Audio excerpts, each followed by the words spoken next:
Hola chicos, ¿qué tal? Muy buen día, espero todos estén muy bien. Pues me presento, mi nombre es Jesús Núñez, soy fisioterapeuta y pues de ahora en adelante voy a ser el encargado de ser el responsable del curso, ¿vale?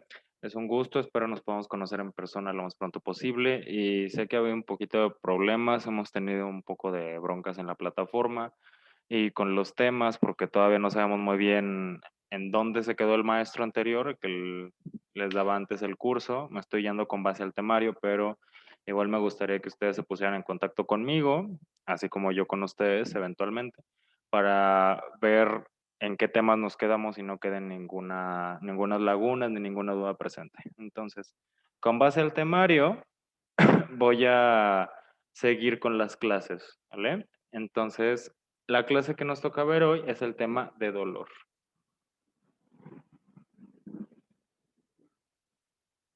Ahí está. Entonces, este tema es muy importante porque el dolor es la primera causa a nivel mundial de consulta médica. Toda persona, si no es que la gran mayoría, va a consulta, ya sea con un médico o algún especialista, principalmente porque algo le duele. El dolor es una experiencia puramente subjetiva y esto es algo que tenemos que tenerlo bien presente a la hora de tratar cualquier tipo de persona. El dolor, si bien es una experiencia general que es desagradable, es propia de cada persona. O sea que mi dolor no va a ser igual al dolor de cada uno de ustedes, si bien sea la misma patología o si bien sean los mismos trastornos físicos que lo estén ocasionando. ¿Por qué? Porque el dolor, además de tener un fundamento fisiológico, tener un fundamento biológico y celular, también tiene algo muy importante que es la parte emocional y psicológica, que eso es una de las grandes pautas para el tratamiento y también una de las grandes inconvenientes al tratar problemas dolorosos. Entonces, si nosotros nos ponemos a buscar en la bibliografía qué es el dolor, vamos a encontrar muchísimas definiciones. En esta diapositiva les puse la definición que más se acepta a nivel institucional, que está dada por la Asociación Internacional para el Estudio del Dolor, lo cual se define, según esta institución, como toda experiencia sensorial emocional desagradable asociada a un daño tisular, ya sea real o potencial. ¿A qué se refiere con esto? Que el dolor, como mencionaba antes, si bien tiene un componente celular, un componente biológico, que usualmente está asociado a algún daño en algún tipo de tejido, tejido muscular, ligamentoso, neural, demás, siempre tiene la parte emocional que no está asociado puramente con un daño real, sino que tiene un componente más emocional, que más adelante vamos a ver por qué se causa esto.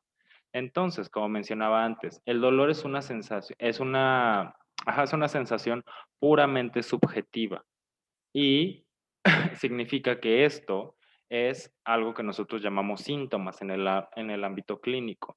Todos los síntomas son aquellos que nosotros no podemos cuantificar. Tenemos escalas hoy en día que nos ayudan a ponerle una valoración al dolor numérica para que así un valor cualitativo lo pasemos a cuantitativo y nos demos un estándar más o menos de cómo manejarlo y también un dato de referencia.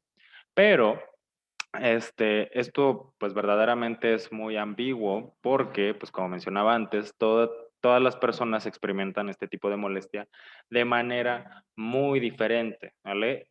Involucra muchísimas cosas como cuestiones emocionales en ese momento, edad, estimulación, receptores, afinidad al dolor, muchísimas cosas que intervienen en qué tan sensible es una persona al dolor, que a nosotros eso le damos el nombre de umbral. El umbral doloroso es justamente la percepción que tiene una persona ante el dolor. Cuando nosotros decimos que tenemos un umbral bajo o un umbral alto, nos estamos refiriendo a qué tan tolerable es la persona ante cualquier estímulo doloroso, ¿vale? Y el dolor, como cualquier cosa en el ámbito médico y clínico, se va a clasificar de varias maneras. Tenemos varias clasificaciones con base a la duración, a la patogenia, a la etiología, a la localización, a la intensidad, ¿vale? Tenemos otras clasificaciones que vienen a raíz de patologías, a raíz de procesos psicosomáticos, que ya son o difieren mucho dependiendo también de la escuela y de la parte pues, institucional que clasifique este tipo de padecimientos. Pero dos de las cosas que nosotros vamos a tener bien presentes y con las que nosotros vamos a trabajar más y tenemos que delimitar más y vamos a estar usando para clasificar el dolor es la duración y la patogenia. ¿Por qué? La duración, como el nombre lo dice, se da con base a la cronicidad. ¿Qué tan avanzado está el dolor? Y dentro de esto tenemos dos grandes grupos, que es el dolor crónico y el dolor agudo, que está muy ligado con procesos inflamatorios. Pero por el otro lado tenemos la patogenia. La patogenia se refiere al qué es lo que lo está causando a nivel celular. Entonces, en patogenia tenemos dos clasificaciones muy importantes, que es el dolor neuropático neurogénico, que son sinónimos, se usan para lo mismo, y el dolor nociceptivo perdón, y el dolor nociceptivo. El psicogénico es una clasificación que se usa más en psiquiatría, que se usa más en ámbitos que tienen que ver más con el estudio de la mente y del psique y de las emociones. Pero nosotros nos vamos a quedar con estas dos clasificaciones. ¿Vale? No, neuropático, neurogénico y nociceptivo. Y dentro de las otras clasificaciones tenemos más la localización, si es periférico, si es central, si es somático, si es visceral, ¿vale? Si viene de un daño en el sistema nervioso, si viene de algún órgano diana, como algún órgano interno, ¿vale? Algún músculo, algún tendón, algún tejido periférico. El curso, o sea, si el dolor es continuo o si es intermitente, ¿vale? Si tiene picos donde sube o donde baja. Y la intensidad, esto difiere mucho según la persona que lo experimente, ¿vale? Porque tenemos intensidades que van desde lo leve, desde lo moderado y lo severo, que para eso utilizamos las escalas, que eso lo vamos a ver cuando estemos viendo valoración clínica, cómo utilizar las escalas para el dolor, ¿ok? Entonces, dentro de estas clasificaciones, como mencionaba, con las que más vamos a trabajar es con la patogenia, con lo que lo está provocando. Y dentro de estos, el dolor nociceptivo neuropático se da principalmente por los receptores que se estimulan a la hora de producir la señal dolorosa. Entonces, cualquier lesión o disfunción del sistema nervioso, ya sea central o periférico, nos va a dar una señal que llega a nivel central, se codifica y nos da la respuesta dolorosa. Pero, ¿qué pasa con uno y con otro? Cuando hablamos de dolor nociceptivo, estamos hablando puramente de nociceptores. Los nociceptores son receptores periféricos y receptores centrales que se estimulan y producen puramente dolor. Es por eso que se le llama así este tipo de dolor. Dolor nociceptivo porque está provocado puramente por esas terminaciones. ¿Vale? Entonces, ¿qué puede provocar esto? Usualmente daño tisular. En cambio, el dolor neuropático está asociado con otro tipo de receptores que pueden ser nociceptores, pero también pueden ser otro tipo de receptores como quimioceptores, mecanorreceptores y demás. Pero la diferencia principal entre estos dos tipos de dolores es la alteración de las vías nerviosas. El dolor nociceptivo está provocado pura y exclusivamente por un daño directo en el tejido. En cambio, el dolor neuropático puede estar asociado o no, o sea que puede haber daño en algún tejido o puede que simplemente sea una decodificación nerviosa que nos esté provocando ese dolor, como un cortocircuito, por así decirlo, en el sistema nervioso o en la estructura que se lesionó o que nos esté mandando esa señal. Que esto pasa sobre todo en problemas crónicos y crónico-degenerativos. ¿Vale? Entonces, el dolor neuropático, que es uno de los dolores más difíciles de tratar, es, perdón, tiene un componente aferente presente, o sea que siempre está mandando la señal para que nosotros decodifiquemos y por ende nosotros sepamos que nos está doliendo algo. Pero algo importante con este tipo de dolor es que ya hay un desequilibrio en la conducción nerviosa, a diferencia del dolor nociceptivo, donde hay un daño real que está estimulando la fibra nerviosa, específicamente el nocireceptor. El dolor neuropático no. En el dolor neuropático usualmente ya tenemos una transformación de la vía de conducción nerviosa y ya tenemos cambios de polaridad en el sistema nervioso, principalmente en el cambio autónomo, en el desequilibrio simpático-parasimpático.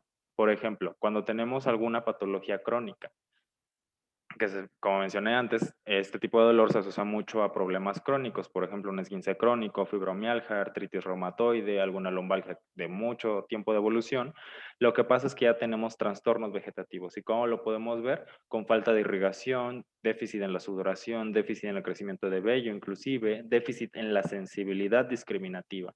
O sea que la persona puede sentir, pero no diferencia bien el tacto fino del tacto grueso, ¿vale? Y demás. Entonces, todo esto está asociado precisamente a que ya hay un daño en la fibra nerviosa que ya nos está infiriendo, nos está interviniendo en qué tan pura sea esa conducción.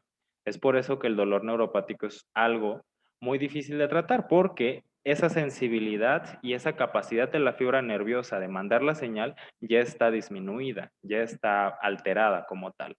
Entonces, ¿qué es lo que manda uno y qué es lo que manda otro? Como ya mencionaba antes, tenemos receptores que van a mandar el dolor, que son los nociceptores. Que este tipo de receptores se da principalmente por fibras nerviosas delta. Estas fibras nerviosas son fibras mielinizadas, o sea que tienen recubierta de una sustancia que se llama mielina. Esta sustancia lo que hace es actuar como un cable protector y como un conductor de corriente. Y lo que hace es que la fibra nerviosa, el estímulo nervioso, el estímulo eléctrico pueda viajar mucho más rápido. Este tipo de receptores y de fibras las tenemos principalmente en la piel, pero tenemos otras fibras, como las fibras C, que son fibras que mandan una señal, pero una señal de mucha menos intensidad, pero un estímulo más continuo y mucho más lento. Las fibras deltas lo que hacen es estimularse así y mandan la señal luego, luego. Pero si se dejan de estimular, lo que hacen es bajar la conductividad y por ende ya no mandan la señal. En cambio, las fibras C sí. Las fibras C lo que hacen es mandar la señal muy, muy, muy lentamente, pero de manera constante y paulatina. Entonces, si nosotros traducimos esto al tipo de dolor, ¿cuál creen que sea el tipo de dolor que mandan las fibras delta y las fibras C? Las fibras delta son las que se estimulan mediante los nociceptores, pero también por receptores térmicos y quimiorreceptores, usualmente cuando hay un daño tisular. Y lo que hacen estas fibras es decirnos que tenemos que quitar la estructura, tenemos que defender lo que se está dañando para evitar que se siga dañando. En cambio, las fibras C se estimulan poco a poco y esto pasa principalmente cuando tenemos un problema crónico degenerativo. Cuando hay un daño en el tejido, o cuando empieza a haber cambios, sobre todo tróficos en el tejido, cuando empieza a haber cambios de la estructura de las membranas, cambios de la estructura celular, cambios de pH, cambios de carga voltaica. Todo esto lo que hace es estimular este tipo de fibras mediante la producción de otras sustancias, que ahorita vamos a ver, que manda esa señal y esa señal lo que hace es actuar como un foco de impulsos, ¿vale? Por ejemplo, cuando tenemos una contractura, un espasmo muscular muy sostenido por mucho tiempo, lo que hace el cuerpo es de las fibras A delta, que nos está mandando la señal dolorosa así, lo que hace el cuerpo es bajar y empezar a estimular las fibras C por la producción de otras sustancias para que las fibras delta no se sobresaturen y así nosotros podamos, pues, ¿cómo decirlo?, llegar a un momento de reorganización, ¿vale? Esa es también una de las diferencias principales, que las fibras delta lo que hacen es mandar una señal continua, pero que nos pone en alerta. Y las fibras C lo que hacen es mandarnos una señal muy intermitente, muy suave, que no nos limita, pero sí, pues básicamente no nos sirve como un sistema de alarma, sino que causa esta adaptación precisamente que mencionábamos antes. Entonces, todas estas vías lo que van a hacer, ya sea las fibras C o las fibras delta, lo que van a hacer es estimularse y van a mandar la información. Esta información va a ir del sistema nervioso periférico, de todos los nervios que llegan a todas las partes de mi cuerpo, y van a llegar al sistema nervioso central, primero entrando por la parte dorsal de la médula, la parte de atrás, así como se ve en esta imagen. Justamente aquí tenemos varias vías, o sea, de varios tractos que recorre ese estímulo que van a llegar a varias estructuras de mi sistema nervioso central, específicamente de mi encéfalo, del puente y del cerebro. Gracias a estas vías es que nosotros podemos discriminar y nosotros podemos pasar de un dolor agudo a un dolor crónico, porque cambian los centros de decodificación. Usualmente, bueno, no usualmente, más bien, cuando nosotros llevamos una señal, entre más superior esté, más voluntaria se vuelve. Entre más inferior esté, más involuntaria. Entonces, cuando este dolor llega, sube, recorre la médula espinal y llega hasta nivel cortical, que es la parte más desarrollada de nuestro cerebro, de nuestro sistema nervioso, que es esta parte externa, lo que hacemos es concientizar el dolor, ¿vale? Y esto lo que hace es que nosotros podemos dar una respuesta para así evitar seguirnos lesionando, porque el dolor al fin y al cabo es un mecanismo que tiene el cuerpo de decirnos que algo no está bien. Pero ¿qué pasa cuando ese estímulo se mantiene? Entonces todas estas vías cambian y en vez de quedarse a nivel superior, se codifican en otros niveles que son más inferiores. Así que pasan de una zona voluntaria a una zona involuntaria. Y es por eso, usualmente para principalmente dolor crónico degenerativo o dolor que ya está instaurado por mucho tiempo, ya es muy difícil, porque justamente en estas zonas también se decodifican las emociones, ¿vale? Y dentro de estas vías que mencionábamos tenemos estas. Las más principales son la espinotalámica, la espinoreticular y la espinomesencefálica. La primera que se actúa es la corticoespinal, que es otra vía que justamente como el nombre lo dice, va de la corteza a la médula espinal. Cuando esta se hiperestimula, entonces empiezan a entrar todas estas otras vías que llegan a otros tractos y a otros núcleos más inferiores de mi sistema nervioso. Y ahí es donde empieza a hacer este juego de decodificación informativa, ¿vale? Y pasa lo mismo cuando tenemos dolor agudo y dolor crónico. Entonces, el dolor agudo, al igual que el dolor nociceptivo, está relacionado a un daño tisular, o sea que hay daño puramente o hay daño específicamente en un tejido, que hay un daño real, ¿vale? Usualmente el tiempo de duración es corto. Cuando hablamos de una patología, dolor, inflamación, algo, y le ponemos el sufijo agudo, lo que estamos diciendo que es de corta duración.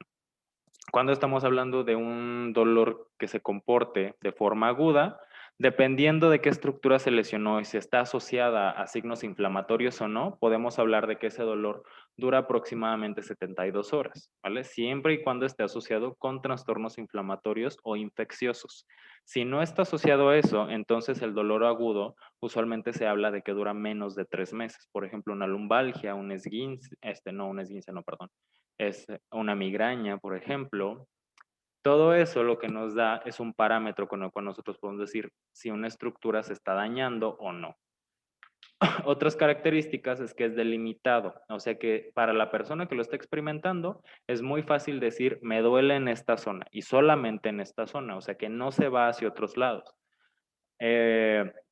Y esto, una de las características también muy importantes del dolor agudo, es que es una señal de alerta. Es como nuestro cuerpo nos dice que algo se está dañando, que tenemos que checarlo o que tenemos que hacer algo para evitar que se dañe, ¿vale? Y está conducido principalmente por las vías A delta. ¿Por qué? Porque es un dolor rápido, es un dolor súbito y si nosotros quitamos eso que nos está dañando el tejido, por ejemplo, una espina, algo que nos esté quemando, un corrosivo, un piquete de algún insecto, nosotros eliminamos esa señal, esa estimulación de la fibra y por ende ese dolor se quita. Esa es una de las características más importantes de este tipo de dolor. Pero ¿qué pasa cuando nosotros no quitamos ese estímulo que nos está excitando a la fibra dolorosa? Entonces pasamos a un proceso de adaptación. Y gracias a este proceso es que un dolor agudo se puede convertir a un dolor crónico,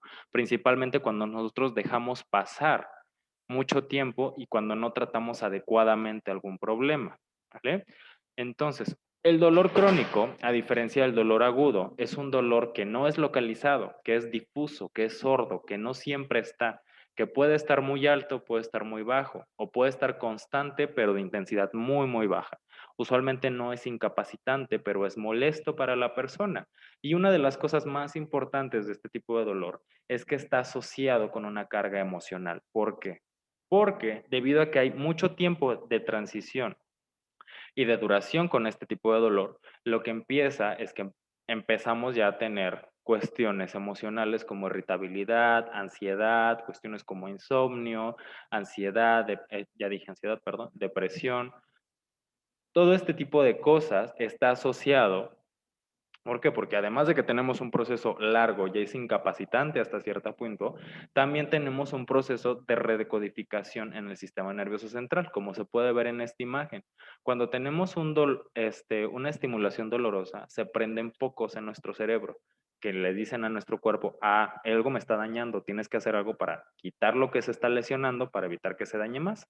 Pero si nosotros dejamos ese estímulo, estos focos cambian y lo que empieza, lo que empieza a hacer el cuerpo es que empieza a apagar unos focos y empieza a prender otros. ¿Por qué? Porque el cuerpo necesita autorregularse. ¿Vale? El cuerpo busca la manera de adaptarse a lo que se esté dando, de adaptarse al medio, y el dolor no es diferencia. Entonces, es por eso que las personas que transitan con mucho dolor y están acostumbradas a vivir con él, que dicen, no, pues sí me duele, siempre me ha dolido, pero pues vivo con él, ya ni le hago caso, siempre está, pero pues yo hago todo lo que tengo que hacer, ¿vale? Pero siempre es esa espinita que está presente. El dolor crónico es de resolución muy compleja, porque debido a que tiene mucho tiempo de evolución, ya empieza a tener otro tipo de trastornos, ya empieza a tener compensaciones musculares, compensaciones ligamentosas, compensaciones tendinosas, una despolarización en el sistema de conducción axonal, o sea, ya empieza a haber un déficit en la conducción de los nervios periféricos, empieza a haber una decodificación en el sistema nervioso central y todo eso junto con la parte emocional, ¿vale? Es por eso que tratar a una persona con una patología crónica dolorosa es una chamba bastante grande y tenemos que hacerlo en equipo, porque hay cosas que nosotros no siempre le podemos resolver a la persona. ¿Vale? Y, ay, híjole, bueno, aquí no salió recortada, una disculpa por esto.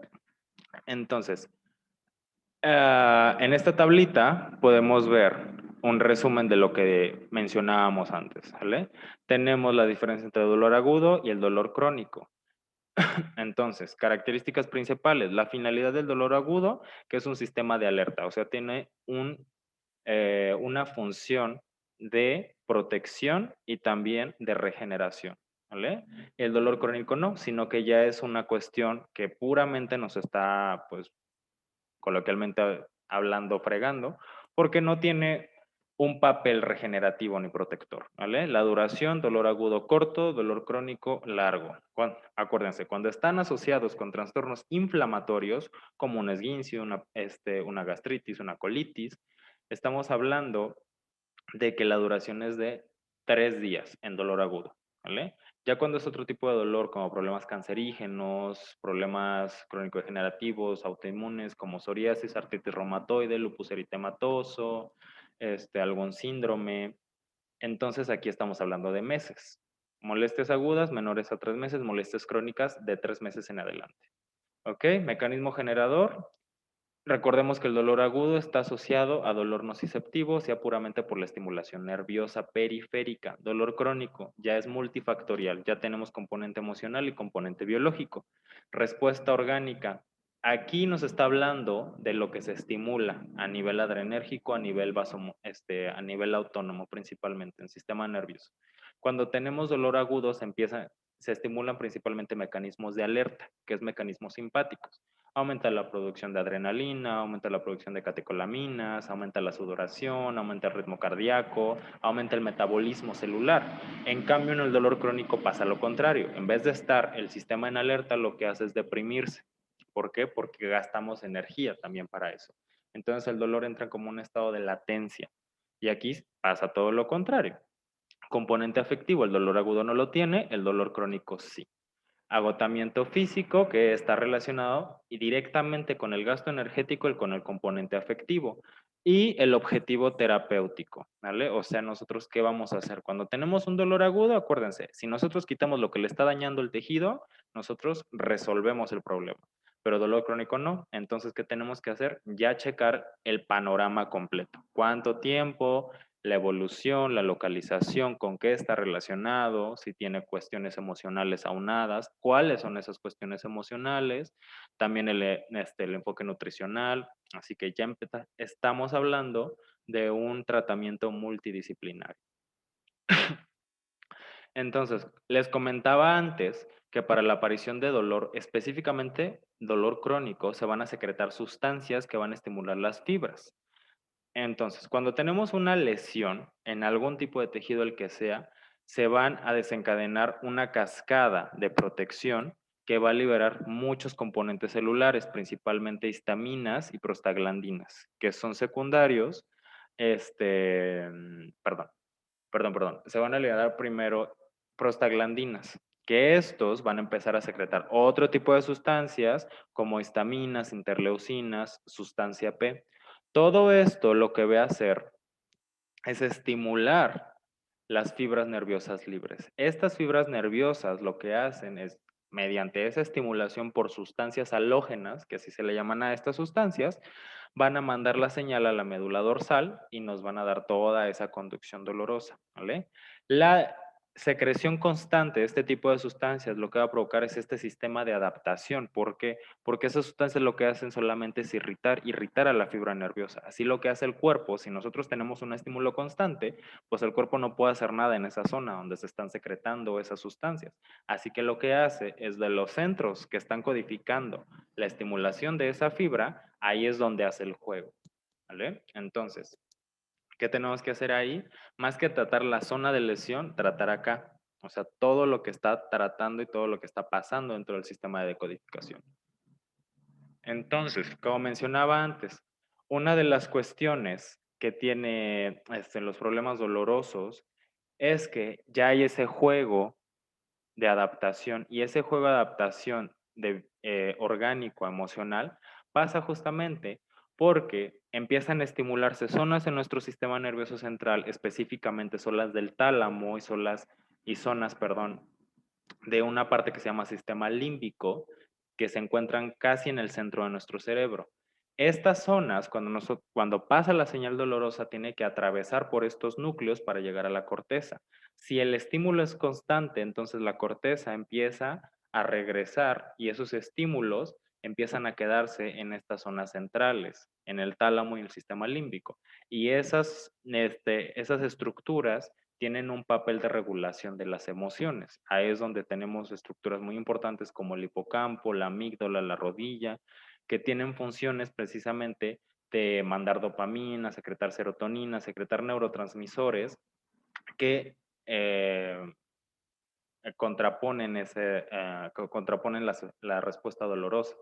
¿Vale? Entonces, cuando estos núcleos empiezan a estimular por este tipo de señales dolorosas, lo que hacen es mermar la producción de estas otras sustancias que la contraponen y empezamos a tener justamente ahí el juego de la parte afectiva mediante la estimulación indirecta de estos núcleos. ¿Ok? Y pasa lo mismo a nivel periférico. Entonces, cuando tenemos justamente la secreción de todas estas sustancias que pasan por el metabolismo celular, histamina, prostaglandina, sustancia P, radicales libres, todo esto empieza a irritar a la fibra nerviosa. Entonces, lo que hace la fibra nerviosa es cambiar la modulación, o sea, cambia justamente la capacidad de conducción que tiene.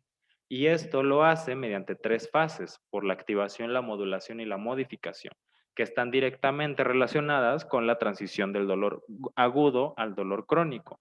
Cuando nosotros tenemos una activación, estamos hablando de que hay un daño directo en la fibra nerviosa. ¿Por qué? Porque empiezan a secretarse estas sustancias con en mucha mayor cantidad. ¿Por qué? Porque hay un daño real. Entonces, después de esta activación, si nosotros seguimos secretando estas sustancias, pasa una modulación. La membrana del sistema de las fibras nerviosas, como se están hiperestimulando, entonces empiezan a crear un juego, principalmente un juego de polaridad en el juego eléctrico de conducción. Esto, si se mantiene, llega a la fase de modificación, que como pueden ver en la imagen, ya tiene un cambio en toda la cuestión discriminativa, porque ya hay un cambio eléctrico en la polaridad de la membrana. Así que la conducción ya se ve disminuida y se ve mermada. Entonces, gracias a esto es que tenemos toda la sintomatología y todos los signos y síntomas que nosotros encontramos en un dolor crónico, ¿vale? Como trastornos vasomotores, déficit en la sensibilidad y demás, los que ya mencionábamos antes. Entonces, ahorita me voy a ir un poquito rápido aquí, nada más para checar un poquito de las teorías de dolor como antecedentes. En la actualidad nosotros ya hemos estudiado muchísimo, se han hecho muchos estudios con base a la fisiopatología del dolor, cómo es que se causa, cómo es que se provoca y por ende tratarlo correctamente. El dolor Es algo que se ha ido estudiando a lo largo de las décadas y se han dado varias teorías de cómo sucedía antes de tener los estudios tan sofisticados que tenemos ahora. La primera teoría que surgió para explicar cómo sucedían estos procesos dolorosos fue la teoría de especificidad. Esta es de las más antiguas y lo que nos habla esta teoría es que el dolor proviene puramente de una estimulación de los nociceptores. Cuando se descubrió la presencia de estos receptores en varios tipos de tejido, entonces fue un boom en la medicina porque se vio que había una fibra, una estructura específica que conducía a la señal dolorosa. Entonces, esta teoría nació a partir de esto. Posteriormente surgieron otras teorías, como la de patrón del dolor, que aquí nos habla que no nada más los nociceptores son los que están estimulados, sino que por toda la producción de todas estas sustancias que posteriormente se descubrieron, se irritaban y se estimulaban otro tipo de fibras, ¿vale? Que este tipo de sustancias podrían secretarse por daño no nada más tisular, sino también por daño térmico, por daño químico, y todas estas formas de estímulo secretaban estas mismas sustancias que estimulaban a la misma fibra nerviosa. Posteriormente entró una de las teorías más aceptadas, más estudiadas y más usadas hoy en día, que es la teoría de la compuerta. Si nosotros nos ponemos a estudiar el sistema nervioso, que me imagino ya lo han visto en temas anteriores, nosotros tenemos tres tipos de neuronas: la neurona eferente, la neurona aferente y las interneuronas. La teoría de compuerta se desarrolló cuando se vio precisamente que a nivel medular, las interneuronas lo que hacían era cumplir un papel discriminativo entre la vía dolorosa. O sea que las interneuronas tenían la capacidad de poder dejar pasar la respuesta dolorosa o cortarle el paso y no dejar que subiera hasta vías superiores. Este descubrimiento fue también un boom en su época y se vio precisamente que estas interneuronas, este tipo de neuronas actuaba precisamente como una compuerta, porque dejaba pasar o no el estímulo doloroso. Gran parte de las teorías y gran parte de las terapéuticas que tratan el dolor, muchas teorías farmacológicas y otras terapias se apoyan de esta teoría. Entonces, nosotros, en vez de estimular a la fibra aferente, o sea, en vez de estimular a la fibra que se está como tal irritando, que está mandando esa señal, nosotros estimulamos a la interneurona. ¿Por qué? Porque esta neurona es la que nos va a dejar pasar o nos va a evitar el paso de esa señal, ¿vale? Por ejemplo, la estimulación transcutánea eléctrica, que es el famoso TENS, lo que hace es estimular este tipo de neuronas, evitando así que el dolor pase y suba a niveles superiores. Y tenemos otras teorías, como la teoría de los opiáceos y las teorías de las endorfinas, que a lo mejor ya hemos escuchado un poquito de esto, de estas sustancias, de estas moléculas muy importantes y muy deseadas por muchos, que son las endorfinas.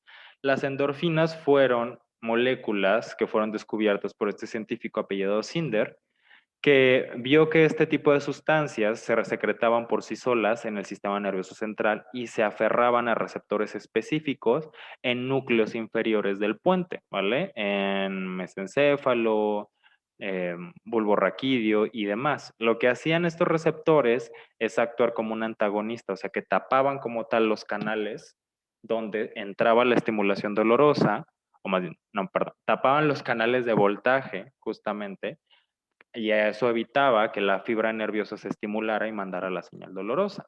Entonces, esto también fue un boom en la época. O sea, todas las teorías han ido marcándose de forma cronológica y cada una ha marcado un descubrimiento muy importante en el entendimiento de las patologías dolorosas.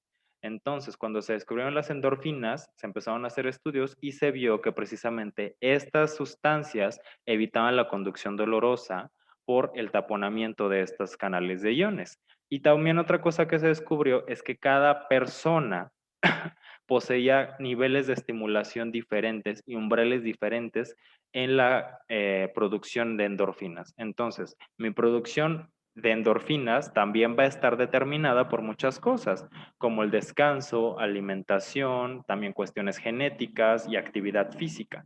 Cuando una persona realiza actividad física, duerme bien, tiene una dieta balanceada, tiene una buena hidratación, controla los niveles de estrés, el umbral endorfínico empieza a aumentar y la secreción de endorfinas empieza a aumentarse. Entonces, el estado de bienestar es mucho mayor y es mucho más fácil para esa persona controlar problemas dolorosos. Y tenemos otra teoría que es también de las más actuales, que es la teoría de los opiáceos, que esto fue un boom en la farmacología, porque cuando se encontraron este tipo de receptores en el sistema nervioso central, lo que hicieron las empresas farmacéuticas fue empezar a crear fármacos sintéticos para acoplarse a estos receptores, los receptores opiáceos, que se encuentran en el sistema nervioso central, para así evitar el estímulo doloroso. Hoy en día, esta es una de las teorías que también se aceptan muchísimo y con las cuales nosotros también vamos a trabajar muy seguido, principalmente en pacientes crónico-degenerativos, porque los pacientes crónico-degenerativos toman gran cantidad de opioides, que son fármacos que estimulan específicamente este tipo de receptores.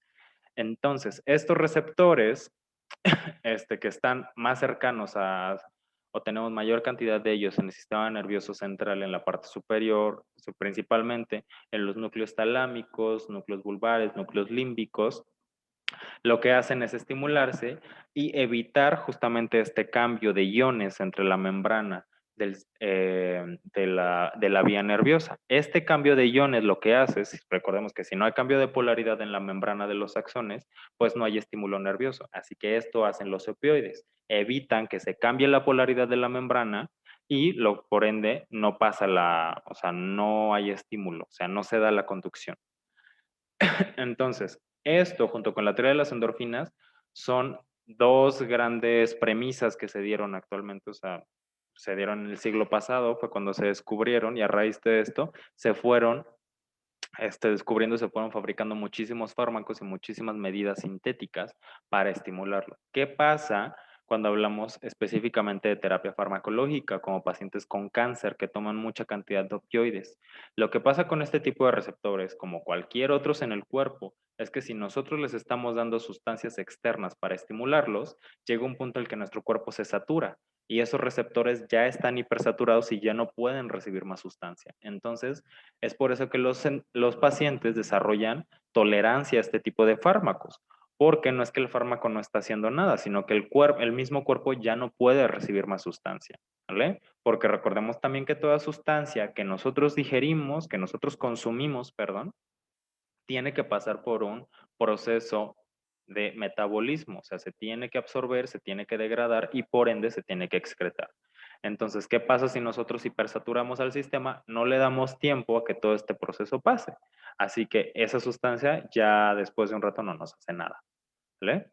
Pues bueno, chicos, esto sería todo por la clase de hoy. Espero pues haya quedado lo más claro posible.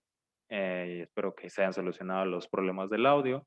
Cualquier duda, pregunta, estamos en contacto por la plataforma y por los grupos de la escuela en WhatsApp y demás, ¿vale? Les mando un saludo enorme, espero nos podamos ver pronto.